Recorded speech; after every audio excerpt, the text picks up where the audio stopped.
Machine, এটাকে আমি সবার চোখের সামনে এইখানটায় রেখে দিলাম। এবার সবার আগে আমি মেশিনটাকে চেক করিয়ে দেবো, মেশিনটা একদম নর্মাল, এর মধ্যে স্পেশাল কিছু নেই। আমি যদি এর মধ্যে একটা হোয়াইট পেপার দিয়ে দিই, তাহলে সেই পেপারটা সামনের দিক থেকে বেরিয়ে আসবে ঠিক এইরকম ভাবে। এই চলে গেল হোয়াইট পেপার মেশিনের ভেতর, আর ঠিক এইভাবে সেটা সামনের দিক থেকে বেরিয়ে আসবে। কিন্তু যখনই আমি ওদের একটু ম্যাজিক স্পেল দেবো, গিলে গিলি অ্যাব্রাকাডাব্রা, ওকে সবাই বলো আমার সাথে, গিলে গিলি অ্যাব্রাকাডাব্রা। এই ইটস নট আব্রাকাডাব্রা, ইটস অ্যাব্রাকাডাব্রা, ওকে আর একবার গিলে গিলি অ্যাব্রাকাডাব্রা। তার সাথে সাথে এটাও ম্যাজিক্যাল হয়ে যায়, কিভাবে জানো?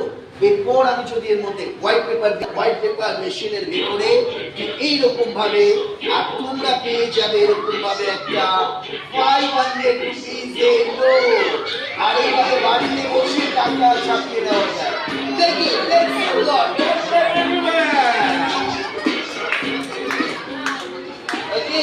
সো ম্যাম, এটাকে একটু এটা অরিজিনাল কিনা রিয়েল কিনা এটাকে হাতে নিন, দেখুন ধরে কি মনে হচ্ছে, আসল না নকল, কি মনে হচ্ছে? Original. Thank you ma'am, thank you.